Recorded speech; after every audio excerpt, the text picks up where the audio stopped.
La torche de soudage siffla tandis que Cole en les guidait la flamme bleue à travers la couture métallique.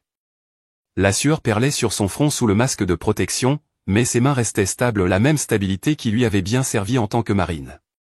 L'atelier sentait le métal chaud et l'huile de moteur, des odeurs familières qui avaient remplacé la poudre à canon et le sable dans sa vie. Monsieur Henley Cole éteignit la torche et leva son masque. Son apprenti, Valencia Maurice V, à tous ceux qui la connaissaient, se tenait sur le seuil de son atelier, les bras croisés. Je pensais que tu aimerais savoir. Il est presque 17 heures, tu n'as pas dit que tu devais rentrer tôt aujourd'hui? Quelque chose à propos du projet scientifique de Caton? Cole hocha la tête et posa son équipement.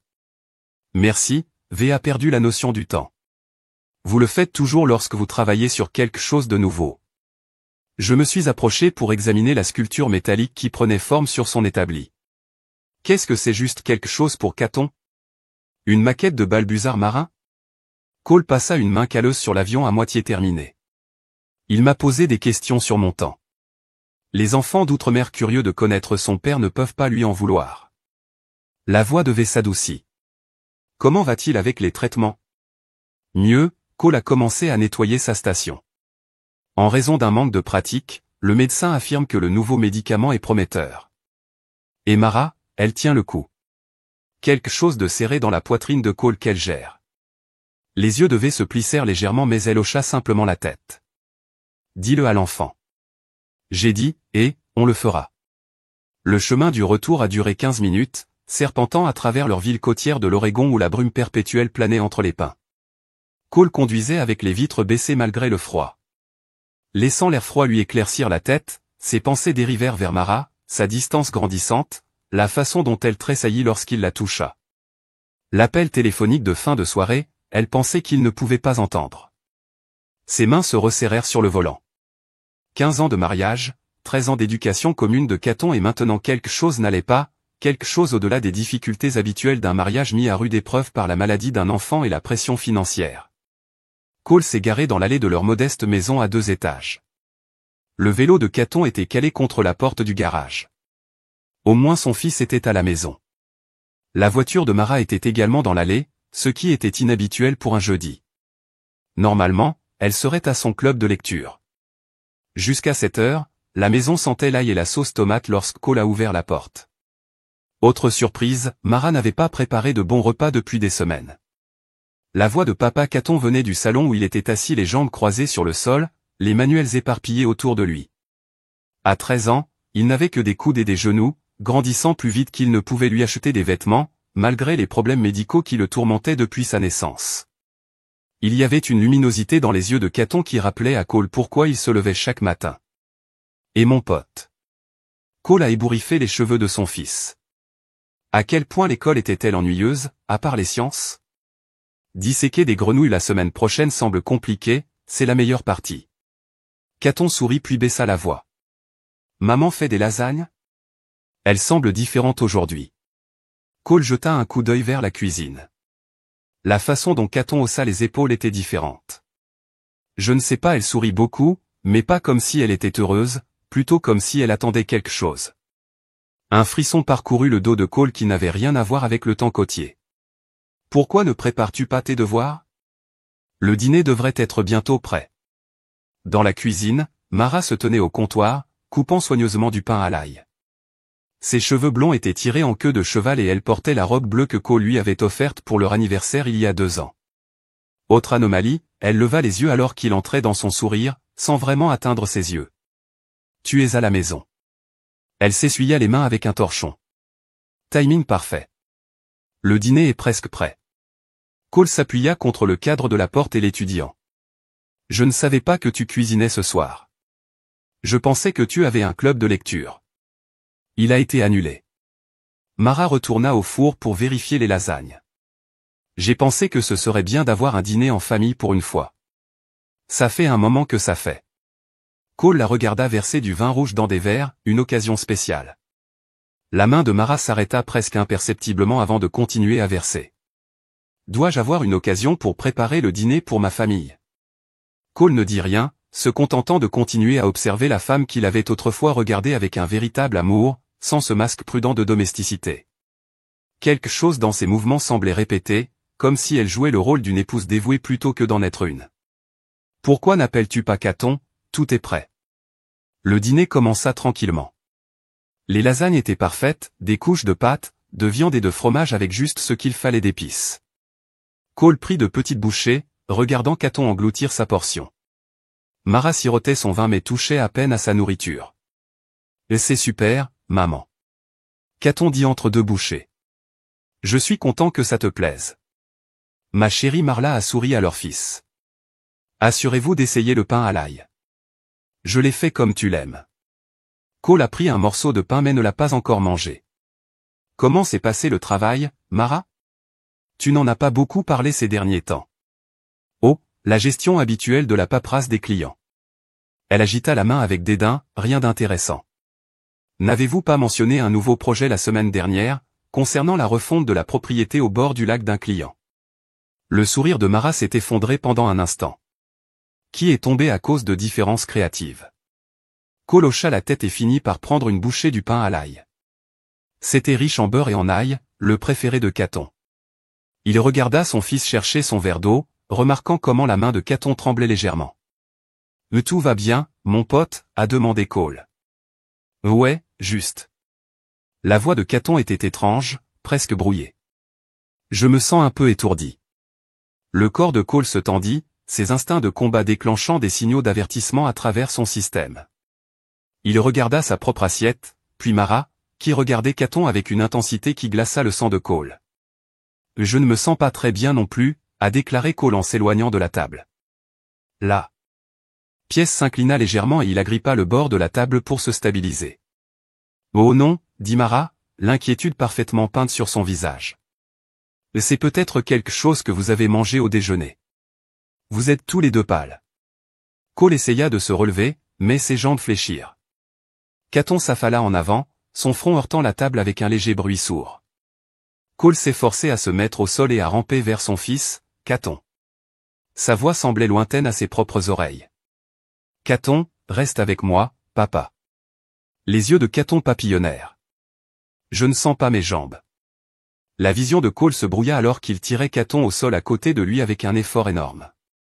Il s'est positionné de manière à donner l'impression qu'il s'était évanoui, mais à garder un œil juste assez ouvert pour voir Mara se tenir au-dessus d'eux. Son visage s'est transformé. Le masque de l'inquiétude avait disparu, remplacé par un calcul froid. Elle s'agenouilla, vérifiant d'abord le pouls de Caton, puis celui de Cole. Satisfaite, elle sortit son téléphone de sa poche et composa « C'est fait », dit-elle doucement. Et ils seront bientôt tous les deux partis. Non, personne ne se doute de rien, juste d'un tragique accident. Intoxication alimentaire. Peut-être que les lasagnes sont déjà à la poubelle. J'appellerai le 911 dans environ 1 heure, quand il sera trop tard pour les aider. Elle écouta un moment, puis rit un son si étranger à Cole que sa poitrine se serra de rage et de trahison. Bien sûr, je suis sûr d'avoir vérifié leur pouls moi-même. Nous aurons l'argent de l'assurance le mois prochain, puis au Costa Rica, comme nous l'avions prévu. Quand elle a raccroché, elle est restée à les regarder pendant un long moment. Puis, sans autre mot, elle attrapa son sac à main et ses clés et sortit par la porte d'entrée. Dès qu'il a entendu sa voiture démarrer, Cole a murmuré à Caton, « Ne bouge pas encore. Reste tranquille jusqu'à ce que je te le dise, papa. » La voix de Caton était faible. « Et ce qui se passe, je l'expliquerai bientôt. Nous devons d'abord assurer sa sécurité. » Cole força son corps à bouger, malgré le poison qui coulait dans ses veines. Chaque muscle criait en signe de protestation, mais la rage qui brûlait en lui était plus forte. « Peux-tu bouger du tout ? » Un peu tout est engourdi. Cole se mit à genoux, luttant contre le vertige qui menaçait de le renvoyer au sol. Avec une lenteur atroce, il releva Caton, soutenant le poids de son fils contre son épaule. « Nous devons aller au sous-sol », réussit-il à serrer les dents. « Retiens-moi. » Le voyage à travers la maison semblait interminable. Chaque pas était une bataille contre la toxine qui rendait leurs membres lourds et insensibles. Au moment où ils atteignirent la porte du sous-sol, la chemise de Cole était trempée de sueur et la respiration de Caton était devenue superficielle et rapide. Le sous-sol était terminé d'un côté de l'espace réservé aux jeux vidéo de Caton et à la salle de sport de Cole, mais Cole s'est dirigé vers la section inachevée où les sols en béton rencontraient les murs de fondation nus. Derrière une pile de bacs de rangement se trouvait une porte en acier dont Mara ignorait l'existence. « Papa, qu'est-ce que c'est » Caton a demandé d'une voix légèrement plus forte. Maintenant qu'il bougeait. Cole a tapé un code sur le clavier à côté de la porte, quelque chose que j'espérais dont nous n'aurions jamais besoin. La porte s'ouvrit pour révéler une petite pièce équipée d'un lit de camp, de fournitures médicales, de nourriture en conserve, d'eau en bouteille et d'une rangée de moniteurs montrant différents angles de leur maison. Cole a aidé Caton à monter sur le lit avant de tituber jusqu'à une armoire métallique où il a récupéré une bouteille de charbon actif dans une trousse médicale. « Prends ça », dit-il en mesurant une dose de liquide noir. « Ça aidera à absorber le poison. » Les mains de Caton tremblèrent alors qu'il prenait la tasse. « Du poison, papa ? Est-ce que maman essayait de boire en premier, ensuite nous parlerons. » Cole s'est préparé une autre dose, puis a ouvert la trousse médicale et en a retiré une seringue pré-remplie. Il retroussa sa manche et injecta le contenu dans son bras avec une efficacité éprouvée. « Qu'est-ce que c'est » Caton, demanda sa petite voix, quelque chose de mes jours marins, un stabilisateur. Cole s'assit lourdement sur le bord du lit. Cela neutralisera les symptômes jusqu'à ce que le charbon de bois fasse son travail. Alors que le médicament commençait à faire effet, l'esprit de Cole s'éclaircit suffisamment pour se concentrer sur les moniteurs. Il sortit un ordinateur portable de sous le lit et commença à taper, faisant apparaître des images enregistrées des dernières semaines. « Papa, s'il te plaît, dis-moi ce qui se passe. » Les yeux de Caton étaient écarquillés, la peur luttant contre la confusion. Pourquoi cette pièce existe-t-elle? Pourquoi maman? Pourquoi le ferait-elle? Cole passa une main sur son visage, ses doigts tremblant légèrement, non pas à cause du poison mais à cause de l'effort qu'il faisait pour contenir sa rage. Je l'ai construit après le cambriolage il y a 3 ans. Je ne l'ai pas dit à ta mère, parce que je ne voulais pas qu'elle s'inquiète, mais dernièrement, j'ai remarqué des choses. Quelles choses? Cole a tourné l'ordinateur portable pour que Caton puisse voir sur l'écran les images du début de la soirée. Mara debout dans la cuisine dose soigneusement une poudre blanche dans la sauce avant de bien la mélanger. Non, murmura Caton, elle ne le ferait pas, elle l'a fait. La voix de Cole était plate et elle préparait ça depuis un moment. Il a cliqué sur d'autres clips enregistrés, Mara au téléphone la nuit, parlant à voix basse. Mara vérifiait les documents d'assurance vie alors qu'elle pensait que personne n'était à la maison. Mara rencontre un homme dans un café et accepte une enveloppe qu'elle range rapidement dans son sac à main. Je ne voulais pas y croire non plus, dit Cole. J'espérais toujours qu'il y avait une autre explication. C'est pourquoi j'ai installé les caméras. J'avais besoin d'être sûr avant de faire quoi que ce soit. À qui parlait-elle au téléphone? Après que nous nous soyons effondrés, Cole a cliqué sur un autre fichier. Les images montraient Mara dans la cuisine, encore une fois, cette fois avec son téléphone à l'oreille. Il a augmenté le volume. C'est fait, ils seront bientôt partis tous les deux. Répondit une voix d'homme, minuscule, lançant le haut-parleur du téléphone. Bien, tu as ta part. Une fois les corps confirmés, la compagnie d'assurance devra vérifier les décès avant le paiement. Keaton émit un son quelque part entre un sanglot et un halètement. Elle nous voulait morts pour de l'argent. Cole ferma l'ordinateur portable, incapable de supporter la dévastation dans les yeux de son fils. Je vais résoudre ce problème. Je te le promets. Comment nous ne pouvons pas aller voir là? Police. Ils penseront que nous sommes fous. C'est sa parole contre la nôtre. Nous avons les images. Elle dira, tu as trafiqué, que tu es paranoïaque, papa. Personne ne nous croira. Cole savait que Caton avait raison. Ses pensées se tournèrent vers son beau-frère, Wyatt, un ancien marine qui avait servi avec lui. Si quelqu'un pouvait les aider, ce serait Wyatt. Nous avons besoin d'alliés, a déclaré Cole en sortant son téléphone. Je vais appeler ton oncle, Wyatt. L'appel a été connecté après 3 sonneries. Cole, il est tard, tout va bien? Non, Wyatt, ce n'est pas le cas. J'ai besoin de votre aide. Marlowe a essayé de s'arrêter. La voix de Wyatt se durcit, arrête, je ne me mêle pas de ce qui se passe entre vous deux. Ce n'est pas une dispute conjugale. Elle a essayé de nous tuer, Caton et moi avons empoisonné notre nourriture. Un long silence suivit. Cole, écoute-toi. Tu sais à quoi ça ressemble? Je sais exactement à quoi ça ressemble, mais c'est la vérité. J'en ai la preuve, des images de sécurité.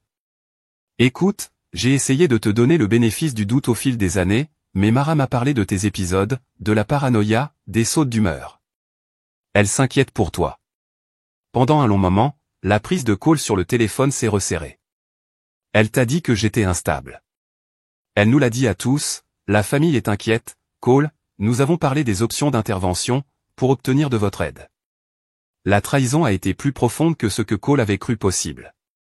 Alors qu'il faisait des heures supplémentaires pour payer les factures médicales de Caton, Mara avait empoisonné sa réputation, préparant le terrain pour le moment où elle aurait finalement empoisonné son corps. Wyatt, je te le demande en tant que frère, en tant que camarade marine, la voix de Wyatt était froide. N'utilise pas nos services pour me manipuler. J'ai vu des hommes se briser après être rentrés à la maison. Il n'y a pas de honte à demander de l'aide. Elle te ment. Reste loin de ma famille, Cole, je le pense vraiment. Obtenez l'aide d'un professionnel avant de faire quelque chose que vous ne pouvez pas reprendre. La ligne est tombée en panne. Cole regardait le téléphone, envahi par un engourdissement qui n'avait rien à voir avec le poison. Oncle Wyatt ne nous croit pas, n'est-ce pas? Le demanda doucement Caton. Non, Cole a posé le téléphone. Personne ne le fera. Ta mère a fait attention, elle a préparé le terrain pendant longtemps. Le visage de Caton se plissa. Qu'allons-nous faire? Cole regarda son fils, la seule personne au monde pour laquelle il mourrait, sans hésitation. À ce moment-là, quelque chose en lui se durcit et devint résolu. Le monde le croyait capable des ténèbres, alors ils auraient les ténèbres. Nous allons disparaître, dit-il, et ensuite nous allons lui faire payer. 3 jours s'étaient écoulés depuis que leur monde avait implosé. Cole regardait le reportage sur la télévision d'un motel, à volume bas pour éviter de réveiller Caton, qui dormait par intermittence sur le matelas affaissé à côté de lui. Les autorités locales continuent de rechercher Cole Henley et son fils de 13 ans, Caton, qui ont disparu après avoir prétendument menacé Mara Henley, l'épouse de Cole et la mère du garçon. L'expression de l'encre était à juste titre grave. Madame Henley a déposé une ordonnance de non-communication, affirmant que son mari avait un comportement de plus en plus erratique avant de prendre leur fils et de proférer de violentes menaces. La police considère cela comme une situation potentielle d'enlèvement. Cole a éteint la télévision. Le récit se déroulait exactement comme il l'avait prédit. Mara avait agi rapidement, jouant à la perfection le rôle de mère inquiète et d'épouse effrayée. Il regarda Caton, dont le visage restait pâle même dans son sommeil. Le poison s'était frayé un chemin hors de leur système, mais la trahison restait une blessure qui ne guérirait jamais complètement. Canard, le téléphone de Cole a vibré, un brûleur bon marché qu'il avait acheté en espèces dans une station-service à 80 km de chez lui. Le texte venait de « V, la planque est prête, amenez l'enfant. Ce soir, 20h, coin Elmé 43e. » Il était temps de passer à la phase suivante. Cole secoua doucement Caton pour le réveiller. « Nous devons bouger. » dit-il doucement. « J'ai trouvé un endroit sûr où tu peux rester. » Caton s'assit en se frottant les yeux. « Où vas-tu être? » J'ai des choses à régler. Tu t'en prends à maman, n'est-ce pas? Cole croisa le regard de son fils. Ça ne servait à rien de lui mentir. Caton avait déjà vu trop de vérité. Oui, qu'est-ce que tu vas lui faire? Que faut-il faire? Cole rassemblait leurs quelques affaires. Enfilez vos chaussures. Nous partons dans 5 minutes. V attendait dans une camionnette cabossée lorsqu'ils arrivèrent au point de rendez-vous. Ses yeux perçants observaient leur apparence, notant l'épuisement de Caton et la fureur à peine contenue de Cole. « Tu ressembles à un enfer, » dit-elle en guise de salutation. « Me sentir pire. » répondit Cole, aidant Caton à monter dans le camion. « Je les ai chassés de la ville, empruntant des routes secondaires jusqu'à ce qu'ils atteignent une petite cabane en retrait d'une route de gravier entourée d'une forêt dense. L'intérieur était simple mais propre, une pièce principale avec une kitchenette, une chambre visible par une porte ouverte et une cheminée en pierre. « Mon oncle m'a laissé cet endroit, » expliqua V. Personne n'est au courant, sauf la famille, et ils sont tous hors de l'état. Tu seras en sécurité ici. Caton regarda autour de lui, son expression illisible. Combien de temps devons-nous nous cacher? Pas longtemps, dit Cole, je le promets. V tira Cole à part pendant que Caton explorait la cabine. Que se passe-t-il réellement, Henley? Les informations disent que vous avez kidnappé votre enfant et menacé votre femme. C'est compliqué, simple pour moi. Je mets mon coup dehors ici. Cole étudia le visage de V, se souvenant de la nuit d'il y a 3 ans où il l'avait sortie d'une voiture après que son ex-petite amie l'avait fait sortir de la route. Elle était inconsciente, saignait, la voiture commençait à brûler. Cole avait cassé la vitre avec son coude et l'avait traînée dehors quelques secondes avant que le réservoir d'essence n'explose. Son ex est allé en prison et V est devenu l'apprenti de Cole, déterminé à reconstruire sa vie. Mara a essayé de nous tuer, a-t-il dit, et a finalement empoisonné notre dîner. Elle le planifie depuis des mois, peut-être plus. Elle veut l'argent de l'assurance. Nous n'avons pas eu l'air surpris, ce qui a pris Cole au dépourvu. J'ai toujours pensé qu'il y avait quelque chose qui clochait chez elle. Dit-elle, la façon dont elle te regardait quand tu ne regardais pas, comme si tu étais un obstacle, pas un mari. Tu l'as vu aussi. Les femmes ont remarqué ces choses. L'expression devait se durcir. Quel est ton plan? Gardez Caton en sécurité, trouvez des preuves. Faites-la payer. La police ne m'aidera pas, elle leur fait déjà croire que vous êtes le danger. Je sais que V semblait prendre une décision. Mon cousin Ronin habite à environ 20 mètres d'ici. Ancien ingénieur militaire, il fabrique aujourd'hui des équipements spécialisés pour les personnes qui ont besoin d'intimité. Quel type d'équipement? Le genre qui ne laisse aucune trace? V soutenait son regard. Je peux vous présenter, mais après je ne veux pas connaître les détails. Déni plausible, je m'occuperai de votre garçon, mais quoi que vous prévoyiez, ce sont vos affaires. Cole hocha la tête. Assez juste. Après s'être assuré que Caton était installé, Cole s'est éclipsé avec V. Ils se sont enfoncés plus profondément dans la forêt, tournant finalement sur un chemin de terre qui se terminait par un conteneur d'expédition reconverti entouré de panneaux solaires et d'antennes paraboliques. Ronin était plus jeune que ce que Cole avait prévu, au début de la trentaine.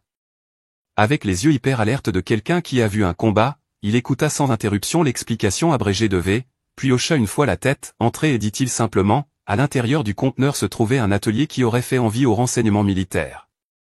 Un mur était tapissé d'écrans d'ordinateur, un autre d'outils et d'appareils à moitié assemblés. L'air sentait la soudure et l'huile pour arme à feu. De quoi as-tu besoin? Demanda Ronin en croisant les bras, du matériel de surveillance, quelque chose qui ne peut pas être détecté facilement, et Cole hésita. Une arme, quelque chose de discret, de surveillance, je peux le faire légalement. L'autre chose, c'est un territoire différent, je comprends. Ronin l'étudia pendant un long moment. V dit que tu l'as sortie d'une voiture en feu. Dis qu'elle serait morte sans toi. N'importe qui aurait fait la même chose. Non, il ne l'aurait pas fait. Ronin se dirigea vers l'un de ses établis. J'ai effectué 3 missions en Afghanistan pour développer des contre-mesures contre les IED et sauver de nombreuses vies. Je suis rentré à la maison et j'ai trouvé ma sœur morte aux mains de son mari, un homme qui a été libéré grâce à un détail technique et qui vit maintenant à Hawaï avec une nouvelle épouse. Il ouvrit un tiroir et en sortit un petit appareil. Il s'agit d'un émetteur longue portée déguisé en unité de suivi de voiture de base. Il vous donnera les coordonnées GPS, l'audio dans un rayon de 15 pieds et ne pourra pas être détecté par les balayages standards. Cole prit l'appareil et le retourna dans ses mains. Dans l'autre élément, l'expression de Ronan ne révélait rien. Alors qu'il se déplaçait vers une autre zone de l'atelier, d'un panneau caché au sol, il récupéra une valise verrouillée. Cela n'est jamais venu de moi. Nous ne nous sommes jamais rencontrés, je ne vous ai jamais amené ici. Compris, si vous êtes pris dans ce piège, c'est l'heure du gouvernement fédéral. Cole hocha la tête. Je ne serai pas attrapé. 2 semaines plus tôt, Mara Hanley était assise en face de Russ Consinquette dans un café à 30 mètres de chez elle, le ventre palpitant sous un mélange de désir et de peur. Russ était tout. Cole n'était ni doux, ni sophistiqué, ni ambitieux. Sa start-up technologique venait d'obtenir une autre ronde de financement et il parlait de millions avec autant de désinvolture que d'autres discutaient de la météo. Tout est arrangé, dit-il en glissant une enveloppe sur la table. La substance est introuvable. Les symptômes imitent une réaction allergique grave. Aucune autopsie ne la détectera à moins qu'il ne la recherche spécifiquement, ce qui ne sera pas le cas. Les doigts de Mara tremblèrent lorsqu'elle prit l'enveloppe. Et après on attend. Les compagnies d'assurance font attention aux paiements importants. Ils enquêteront, mais ils ne trouveront rien. Puis nous collectons et disparaissons. Le Costa Rica n'a pas de traité d'extradition avec les États-Unis. Et qu'a-t-on? Son état de santé est coûteux et épuise vos finances. Tu l'as dit toi-même. Il ne sera jamais en parfaite santé. c'est une miséricorde, Mara, pour vous tous. Mara baissa les yeux sur son café. La voix de sa mère résonnait dans sa tête. Les hommes sont des outils, rien de plus. Utilisez-les, puis jetez-les lorsqu'ils ont rempli leur fonction. Cole avait tenu compte de ce qui lui avait été donné.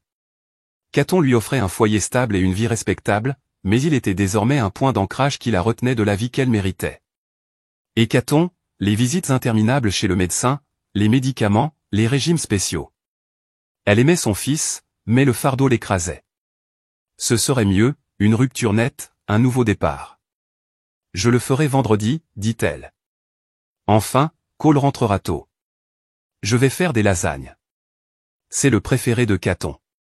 Russ sourit, tendant la main par-dessus la table pour lui prendre bientôt la main. Ce sera juste nous. Plus besoin de se cacher, plus besoin de faire semblant.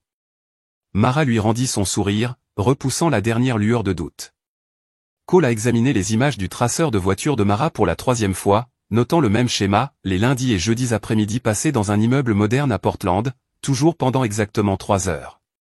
L'audio avait capturé plusieurs conversations confirmant ce qu'il savait déjà, Marlowe vivait une double vie, avec un homme nommé Russ célébrant leur liberté de Cole et Caton. Maintenant, il regardait de l'autre côté de la rue Mara entrer dans le bâtiment en utilisant une carte clé pour accéder à l'ascenseur privé.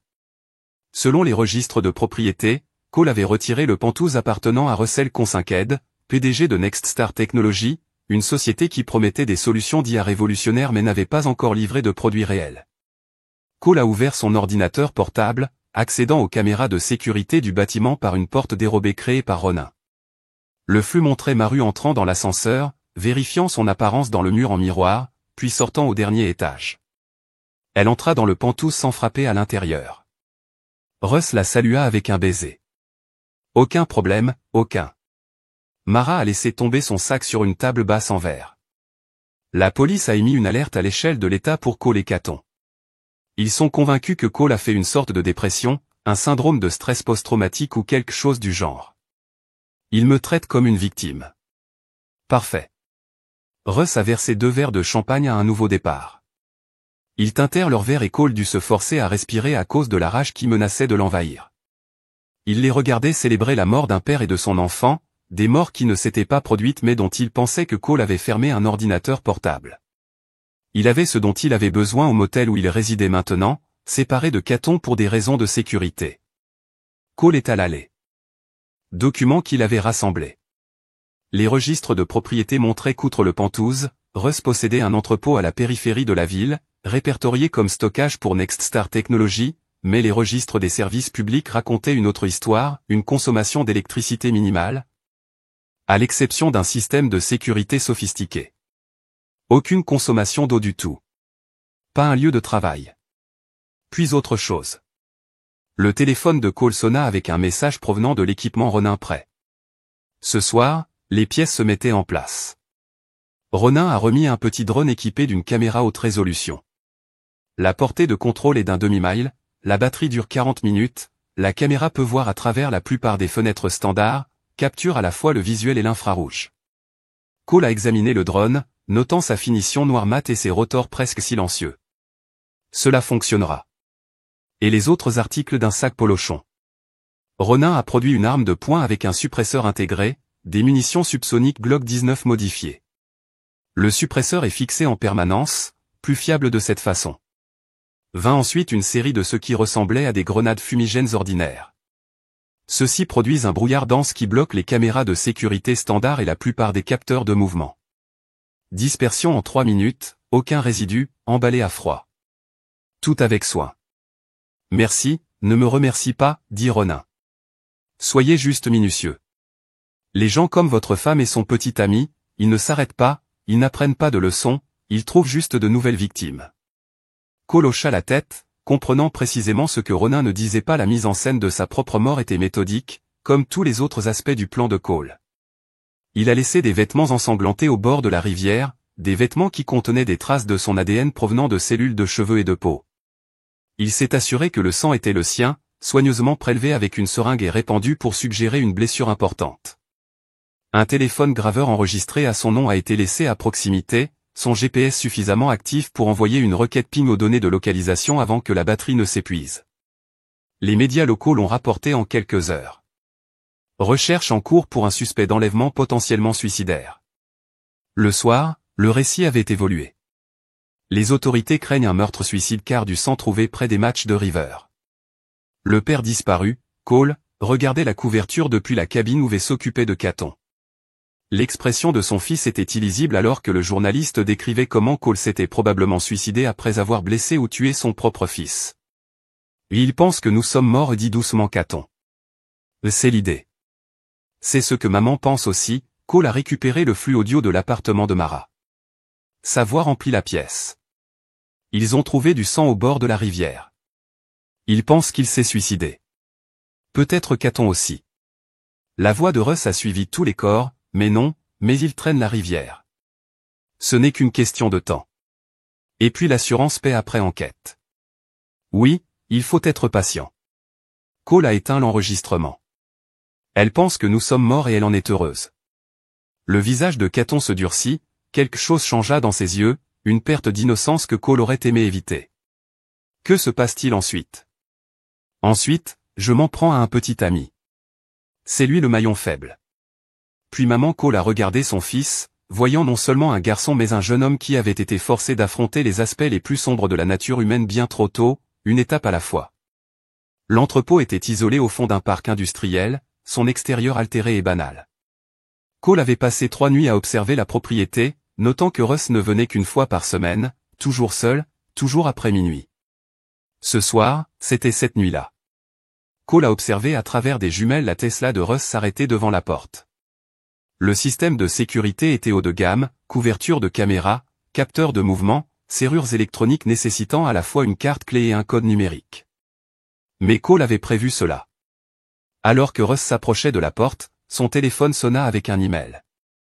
Cole le regarda s'arrêter en lisant le message avec une agitation croissante. L'email, envoyé à partir d'un compte anonyme utilisant un routage qui ne pouvait pas être retracé, contenait une lettre à en-tête du FBI et suggérait que les agents avaient des preuves que Mara allait coopérer avec les autorités, offrant des informations sur les irrégularités financières de Next Start en échange de l'immunité. C'était bien sûr entièrement fabriqué, mais Russ ne le saurait pas avant qu'il ne soit trop tard. Russ a immédiatement téléphoné, son langage corporel trahissant sa panique lorsque Marla ne répondait pas. Elle était dans un hôtel spa pour le week-end, un détail que Cole avait appris grâce à leur surveillance. Russ composa le code de la porte en serrant la main et se précipita à l'intérieur. Cole lui a donné 5 minutes, puis a déménagé. Les grenades fumigènes ont d'abord été déployées à des points stratégiques autour de l'extérieur de l'entrepôt alors qu'un épais brouillard enveloppait les caméras de sécurité. Cole s'est approché de la porte en utilisant le code. Il avait observé Russ entrer, le verrou électronique se désengageant avec un léger clic. L'intérieur de l'entrepôt était divisé en sections. Une zone détenait des serveurs, contenant probablement des dossiers financiers et d'autres données sensibles. Un autre contenait des armoires verrouillées qui, selon Cole, contenaient de l'argent liquide ou d'autres objets de valeur. Mais c'est la troisième section qui attira son attention, une petite pièce insonorisée où Russ était maintenant assis devant un ordinateur et tapait frénétiquement. Cole bougeait silencieusement, le Glock modifié solidement dans sa main. Quand il entra dans la pièce, Russ ne le remarqua pas immédiatement, tellement il était concentré sur la suppression de fichiers. « Bonjour Russ. » Russ se retourna sur sa chaise, les yeux écarquillés sous le choc. « OMS ? Tu sais qui je suis. » Cole ferma la porte derrière lui. « Je suis l'homme que tu as essayé de tuer, l'homme dont tu as essayé de tuer le fils. » Je ne veux pas, Cole, lever une arme, ne t'embête pas à mentir. J'ai entendu les enregistrements, j'ai vu les images. Je sais tout. Le visage de Russ s'est vidé de ses couleurs. Cole, tu es censé être mort. Désolé de décevoir. Cole se rapprocha, sa voix mortellement calme. Pensais-tu vraiment que ce serait aussi simple que je ne remarque pas que ma propre femme empoisonne ma nourriture? Écoutez, c'est un malentendu. Un malentendu. Cole a failli rire. Est-ce que c'est ce que vous appelez planifier un double meurtre? Conspirer pour tuer un enfant pour l'argent de l'assurance? Les yeux de Russ se tournèrent vers la porte, calculant ses chances. Cole secoua légèrement la tête. Tu ne ferais pas de pas? Que veux-tu? La voix de Russ trembla, malgré sa tentative de paraître sous contrôle. De l'argent, j'en ai plein. Nommez votre prix. Je ne veux pas d'argent. Cole fouilla dans sa poche et en sortit un petit enregistreur numérique. Je veux une confession, chaque détail depuis le début, comment tu as rencontré Mara quand tu as commencé à planifier, qui a suggéré de tuer Caton, tout. Et si je fais ça, tu me laisses remettre l'enregistrement à la police. C'est une option. Ce n'était pas le cas, bien sûr. Il n'y avait jamais eu d'autre option que celle-ci.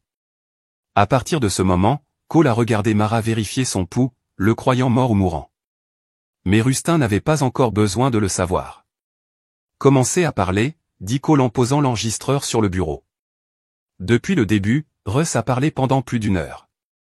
Il a tout détaillé, sa rencontre avec Mara lors d'un congrès immobilier, leur liaison qui a commencé en quelques semaines, la prise de conscience progressive que la police d'assurance vie de Cole était substantielle en raison de son service militaire et de son métier dangereux. C'était son idée, dit Russ, désespéré, le rendant désireux de rejeter la faute. Le poison, je veux dire. Elle a dit que cela aurait l'air naturel. Cole avait une allergie aux étagères. Le garçon avait des problèmes médicaux, personne ne le remettrait en question. Mais tuer Caton était votre suggestion, dit Cole d'une voix dangereusement douce. Russ hésita. Ses factures médicales épuisaient leurs économies. L'assurance paierait le double pour les deux. C'était efficace, efficient. Le doigt de Cole se resserra légèrement sur la gâchette. La vie de mon fils était une inefficacité à éliminer. Je n'ai jamais rencontré le gamin, dit rapidement Russ. Ce n'était pas personnel. Cole le regarda, cet homme qui pouvait discuter du meurtre d'un enfant comme s'il s'agissait d'une décision commerciale.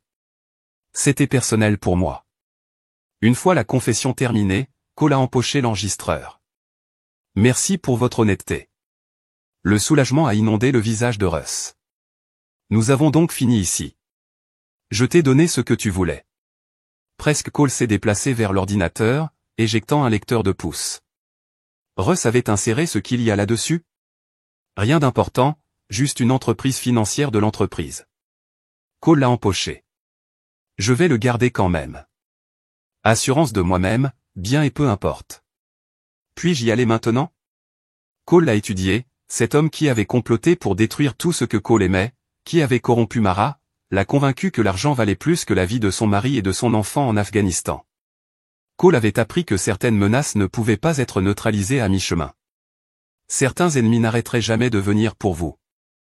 Non, Russ, Cole dit tranquillement. Vous ne pouvez pas y aller. La compréhension est apparue dans les yeux de Russ. Attendez, vous avez dit. Je n'ai rien dit de vous laisser partir. Cole a levé le pistolet. J'ai dit qu'une confession était une option. Je n'ai pas dit que c'était à toi. Russ se précipita en avant, le désespoir lui donnant de la vitesse. Cole Sidisted, faisant tomber la crosse du pistolet sur le temple de Russ. Il s'est effondré sur le sol stupéfait mais conscient. Et s'il te plaît, Alta-Teil. J'ai de l'argent, des comptes offshore, des millions. C'est tout le vôtre, je vous ai dit. Cole a dit, liant les mains de Russ avec des liens IP. Je ne veux pas de votre argent de son pack. Cole a supprimé les conteneurs de l'accélérateur un par un. Lui, une fraude, une conspiration, vous ne pouvez pas me tuer. Le câblage, les vieux bâtiments.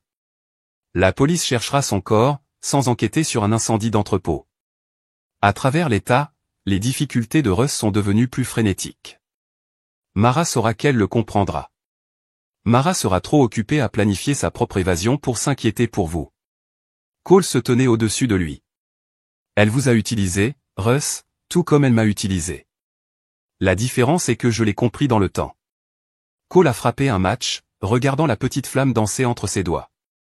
Vous aviez raison sur une chose, ce n'est pas personnel, c'est la justice. Il a laissé tomber le match et est reparti tandis que les premières flammes sautaient avec impatience à travers le sol trempé accélérant derrière lui. Russ a crié le son, noyé rapidement par le rugissement du feu croissant. Dehors. Cole regarda à distance l'entrepôt brûlé, envoyant des panaches de fumée noire dans le ciel nocturne. Lorsque les premiers camions firés sont arrivés, il était déjà parti, l'enregistrement de la confession de Russ garantie et la campagne de pouce contenant tous les secrets financiers que Russ protégeait en toute sécurité dans sa poche. Plus tard dans la soirée, du compte de messagerie anonyme, Cole a envoyé une copie de la confession de Russ au service de police. Pas assez pour exposer sa propre survie, mais suffisamment pour s'assurer que lorsque Mara a tenté de réclamer l'argent de l'assurance, il n'y aurait pas de questions auxquelles elle ne pouvait pas répondre. Point vers le bas, veulent y aller. Le téléphone de Mara a sonné avec un SMS. Alors qu'elle sortait de la douche, elle s'est enveloppée dans une robe hôtel en peluche. Avant de le vérifier, le message provenait du numéro de Russ, rendez-moi à la cabine à 900 heures. Apportez une urgence en espèces. Sa fréquence cardiaque s'est accélérée. Ils avaient accepté de ne pas utiliser la cabine qu'après le paiement de l'assurance. C'était trop risqué. Quelque chose a du mal. Elle a essayé d'appeler le numéro de Russ, mais l'appel est allé directement à la messagerie vocale. Elle a envoyé un SMS, que se passe-t-il? Pourquoi la cabine? La réponse est venue rapidement, je ne peux pas parler, venez simplement apporter l'argent d'urgence, croyez-moi. Mara regarda le téléphone, le malaise se répandant dans son corps. Au cours des 3 semaines qui ont suivi la disparition de Cole et Caton, tout s'est déroulé selon le plan. La police traitait Cole comme le premier suspect de la disparition de Caton. Lorsque du sang correspondant à Cole et Caton a été retrouvé par la rivière, le récit s'est déplacé vers le meurtre, le suicide. La compagnie d'assurance avait commencé le processus de vérification. Mais maintenant, elle composa à nouveau Russ, toujours la messagerie vocale. En se serrant la main, elle a ouvert son ordinateur portable et a vérifié la nouvelle. Un titre a attiré son attention, Warehouse Fire revendique la vie de Texio. La pièce semblait inclinée. L'article a décrit comment Russell Consincide, PDG de Nextstar Technologies, était décédé dans un incendie qui a détruit son entrepôt. La cause faisait toujours l'objet d'une enquête, mais les autorités soupçonnaient une défaillance électrique. Mara a fermé l'ordinateur portable. Si Russ était mort, qui avait envoyé ces SMS? Son téléphone a de nouveau sonné. Je sais que vous avez vu les nouvelles. Ce n'est pas ce que vous pensez. Venez, je vais tout expliquer. Ce pourrait être un piège, la police utilisant peut-être le téléphone de Russ pour l'attirer dans une confession. Mais comment saurait-il sur la cabine? Il a été acheté par le biais d'une société écran.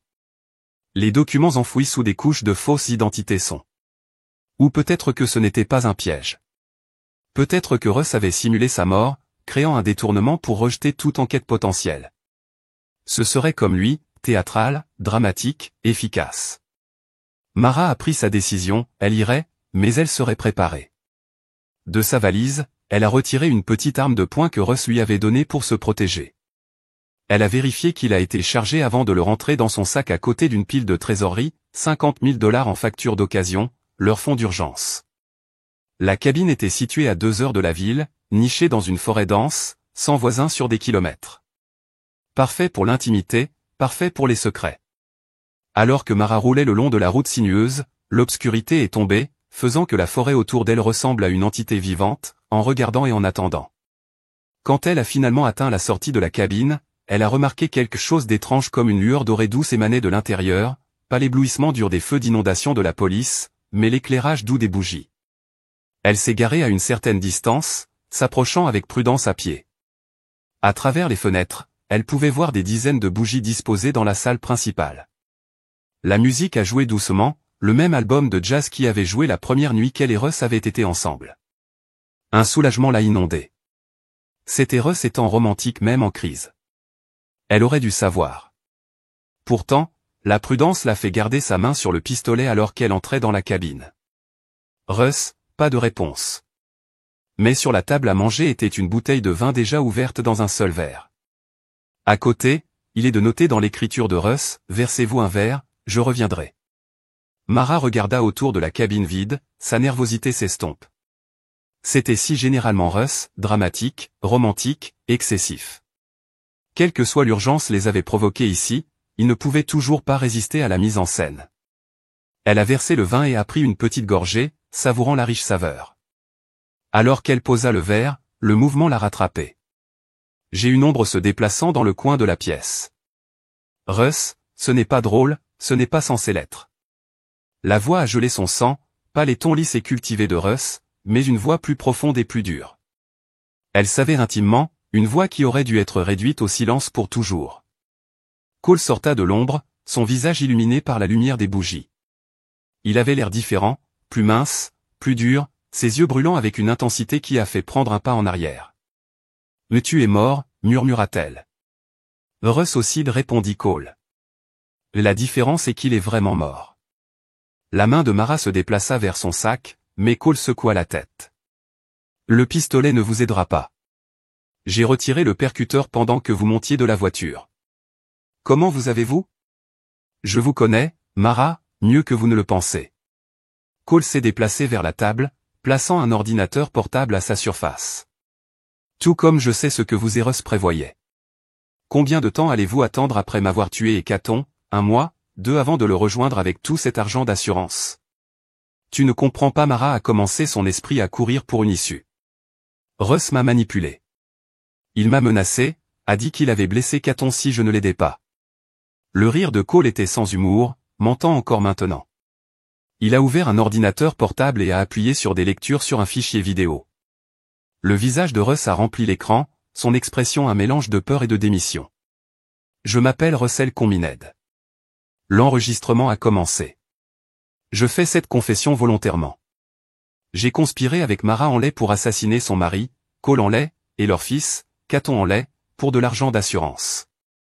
Les jambes de Mara ont cédé et elle s'est effondrée sur une chaise alors que Russ détaillait tout leur plan et le poison, l'intoxication alimentaire sur scène, les plans pour le Costa Rica.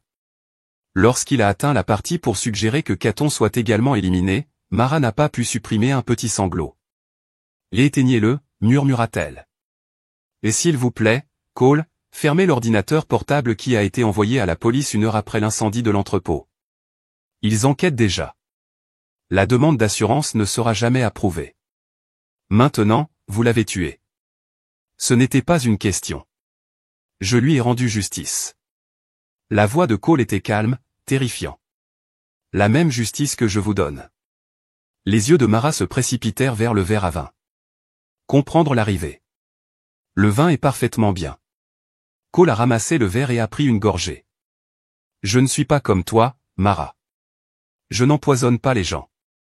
Le soulagement n'a duré que quelques secondes avant que Cole ne continue. Mais ce que vous avez injecté dans la lasagne cette nuit-là, c'était intéressant, un paralytique qui imite une réaction allergique. Russ l'a appelé introuvable, à moins qu'il ne le recherche spécifiquement. De sa poche, Cole a retiré une seringue. Il a fallu pour trouver le même complexe, mais Russ a été très utile. Avant le feu. Mara se tenait brusquement en frappant la chaise alors qu'elle recula. Cole, s'il vous plaît, pensez à qu'a-t-on. Il a besoin d'une mère. La voix de Cole ne s'est-elle pas transformée en glace? N'osez-vous pas l'utiliser comme bouclier? Maintenant, vous étiez prêt à le regarder mourir, à empoisonner votre propre enfant pour de l'argent. Je ne pensais pas clairement. Russ m'a convaincu. Russ a peut-être été le diable sur votre épaule, mais le choix vous était le vôtre. Cole a progressé lentement. Vous avez vérifié nos impulsions. Vous vous éloignez, pensant que nous mourrons. Vous avez célébré notre mort. Mara recula dans le mur, il ne reste nulle part où aller. Qu'est-ce que tu vas faire? Je vais vous donner votre dernier souper. Cole a fait signe à la table, vin, bougies, musique, tout comme ce que vous avez préparé pour nous. Sauf que vous pouvez faire l'expérience des séquelles vous-même. La police saura que c'était vous. La police pense que je suis mort. N'oubliez pas que même s'ils trouvent votre corps, ils chercheront des liens avec Russ, pas avec un mort. Vous ne pouvez pas faire ça. Mara a plaidé. Tu n'es pas un tueur, Cole, tu es un homme bon. J'étais. Les yeux de Cole reflétaient la lumière des bougies, les transformant en charbon brûlant. Jusqu'à ce que vous décidiez de ma vie, la vie de mon fils valait moins qu'un paiement. Mara se précipita vers la porte, mais Cole était plus rapide. La seringue plongea dans son bras avant qu'elle ne puisse crier, elle tituba immédiatement ses jambes, affaiblissant. Cela fonctionne rapidement, a déclaré Cole, la soutenant alors qu'elle s'effondre, tout comme elle l'a fait avec moi et qu'a-t-on, sauf que nous avions activé du charbon de bois et un stabilisateur. Mais tu ne le feras pas. Il la porta vers le canapé, la posant presque doucement. Mara pouvait encore bouger, ses yeux pouvaient encore respirer, mais ses membres étaient lines, insensibles. Ce n'est pas la miséricorde, lui dit Cole, son visage à pied du sien. C'est de la mémoire. Je veux que vous vous souvenez de ce que cela nous a semblé cette nuit-là, l'impuissance, la trahison, les connaissances que quelqu'un qui aurait dû vous aimer vous voulait mort. Il se tenait en rassemblant des bougies dans la pièce et en les plaçant stratégiquement près des rideaux, à côté des papiers, sous les meubles. Des incendies d'entrepôt se produisent tout le temps, a-t-il dit conversation.